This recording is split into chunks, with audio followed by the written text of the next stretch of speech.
Hello everyone. ज्ञानजग के इस YouTube channel में आप सभी का स्वागत है। अटल बिहारी वाजपेयी विश्वविद्यालय बिलासपुर छत्तीसगढ़, जो कि एक स्टेट यूनिवर्सिटी है, इस यूनिवर्सिटी के द्वारा असिस्टेंट प्रोफेसर, एसोसिएट प्रोफेसर और प्रोफेसर के विभिन्न पद पर भर्ती हेतु यहाँ पर आवेदन पत्र मंगाए गए हैं। जी हाँ, आप स्क्रीन पर नोटिफिकेशन देख पा रहे होंगे। एम्प्लॉयमेंट नोटिस करके ये दिया गया है और यहाँ पर असिस्टेंट प्रोफेसर, एसोसिएट प्रोफेसर और प्रोफेसर पद के लिए एप्लीकेशन फॉर्म या आवेदन फॉर्म मंगाए गए हैं। यहाँ आप देख सकते हैं सब्जेक्ट लिस्ट दिया गया है और कौन से सब्जेक्ट में कितने कितने पोस्ट खाली हैं उनको भी बताया गया है। तो सबसे पहले यहाँ सब्जेक्ट देखिए, प्रोफेसर के लिए कितने पद हैं, एसोसिएट प्रोफेसर के लिए और असिस्टेंट प्रोफेसर के लिए। यहाँ पर कंप्यूटर साइंस के लिए देखिए, प्रोफेसर के लिए एक और वो भी रिजर्व्ड है एसटी कैंडिडेट के लिए। एसोसिएट प्रोफेसर के लिए वह भी क्या है, एक पोस्ट है, वो बीसी के लिए रिजर्व है और असिस्टेंट प्रोफेसर के लिए एक पोस्ट है, वो एसटी के लिए रिजर्व है। उसी तरह बात करें कॉमर्स के लिए, यहाँ पर भी एक प्रोफेसर के लिए एक पोस्ट है जो कि रिजर्व है। एसोसिएट के लिए दो पोस्ट, एक यूआर एक एसटी और वो एक असिस्टेंट प्रोफेसर के लिए। माइक्रोबायोलॉजी के लिए प्रोफेसर के लिए एसटी के लिए रिजर्व पोस्ट और एसोसिएट प्रोफेसर के लिए ओबीसी। यहाँ पर माइक्रोबायोलॉजी के लिए नील है, ठीक है। असिस्टेंट प्रोफेसर में कोई पद नहीं है। होटल मैनेजमेंट में यूआर के लिए एक पोस्ट जो कि प्रोफेसर के लिए, एसोसिएट प्रोफेसर अगेन दो पोस्ट यूआर और एसटी के लिए और असिस्टेंट प्रोफेसर के लिए दो पोस्ट, एक एसटी के लिए और एसटी के लिए ये रिजर्व हैं। तो इस तरह से आप देख सकते हैं विभिन्न पदों पर रिक्रूटमेंट हेतु यहाँ पर क्या है, आवेदन पत्र मंगाए गए हैं। आवेदन पत्र आप कब तक भर सकते हैं, तो आप 15/7/2024 तक, जी हाँ 15/7/2024 तक रजिस्टर्ड पोस्ट के द्वारा, मतलब टोटली आपको क्या करना है, ऑफलाइन फॉर्म भरना है और ऑफलाइन फॉर्म भर करके आपको क्या कर सकते हैं, अप्लाई कर सकते हैं। आपको भेजना कहाँ है, आपको ठीक है रजिस्ट्रार अटल बिहारी वाजपेयी विश्वविद्यालय भेजना है, या ये एड्रेस दिया गया है। जो भी ये वीडियो देख रहे होंगे, जो भी भरेंगे वे बिल्कुल ठीक है एमएससी या नेट या मास्टर्स होंगे, या इधर मास्टर्स होंगे या उनके पास नेट होगा, ठीक है सेट होगा, या तो पीएचडी होगी। इतनी तो मिनिमम होगी ही होगी, तभी वो इसको अप्लाई कर पाएंगे।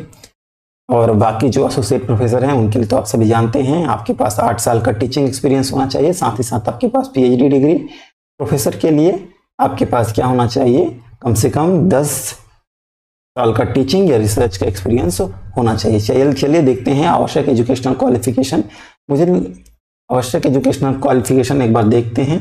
तो यूजीसी रेगुलेशन 2018 लागू होगा आवश्यक रेगुलेशन एजुकेशनल क्वालिफिकेशन में। एक बार पे स्केल देख लीजिए, तो पे स्केल वही है जो एक normal assistant professor, associate professor और प्रोफेसर का होता है। तो यहाँ आप देख सकते हैं पे लेवल 10, एसोसिएट के लिए पे लेवल 13A और प्रोफेसर के लिए पे लेवल 14।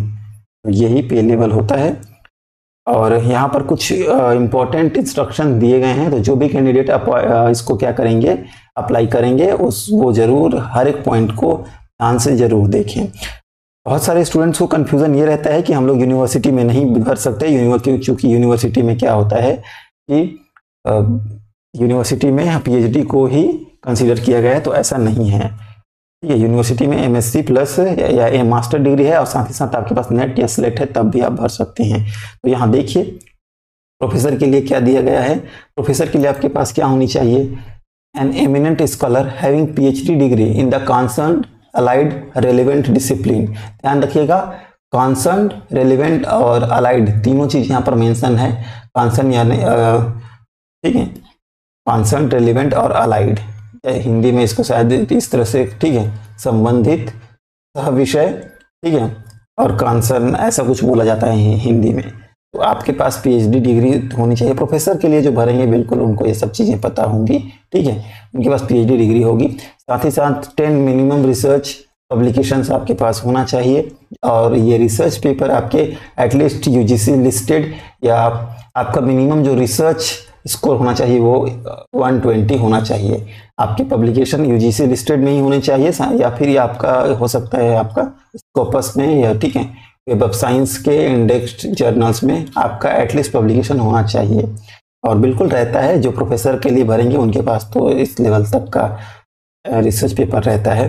मिनिमम 10 ईयर्स, ठीक है, 10 year teaching experience in university college as an assistant professor, associate professor और research experience at equivalent level at the university national level institute with evidence of having successfully guided doctoral candidate। ठीक है, तो ये कहीं बहुत जो हमारे senior teacher या सीनियर असिस्टेंट प्रोफेसर होते हैं उनके पास सारा चीज़ तो होता है, पर किन्हीं के पास क्या रहता है कि वो पीएचडी, ठीक है, किसी एक स्टूडेंट्स को पीएचडी गाइड कर, मतलब पीएचडी डिग्री अवार्ड होना उनके अंडर गाइडेंस में वो बहुत ज़रूरी है, पर वो नहीं रहता है।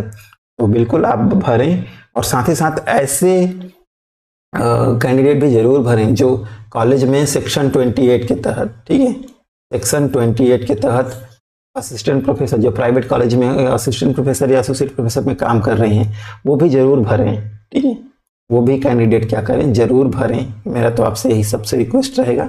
तो ये था प्रोफेसर के लिए, बाकी डिटेल इंफॉर्मेशन आप देख लीजिएगा, नीचे दिया गया है।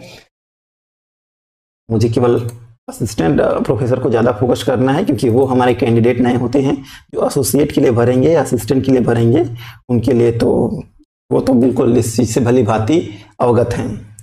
असिस्टेंट प्रोफेसर के लिए आप देखिए, मैं मेनली फोकस कर रहा हूँ असिस्टेंट प्रोफेसर के लिए। तो यहाँ आप देख सकते हैं स्पष्ट रूप से लिखा गया है कि आपके पास मास्टर डिग्री तो होनी चाहिए फर्स्ट पॉइंट में। सेकेंड है कि आपके पास नेट हो, इधर स्लेट हो, बस।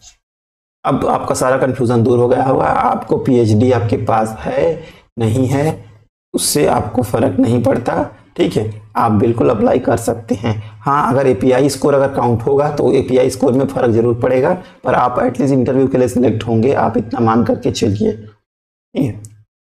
तो आज के वीडियो में केवल इतना ही। वीडियो अगर पसंद आई होगी तो वीडियो को लाइक करें, चैनल को सब्सक्राइब करें ताकि आपको इसी तरह की अपडेट मिलती रहे। वीडियो को लास्ट तक देखने के लिए आपका बहुत बहुत धन्यवाद।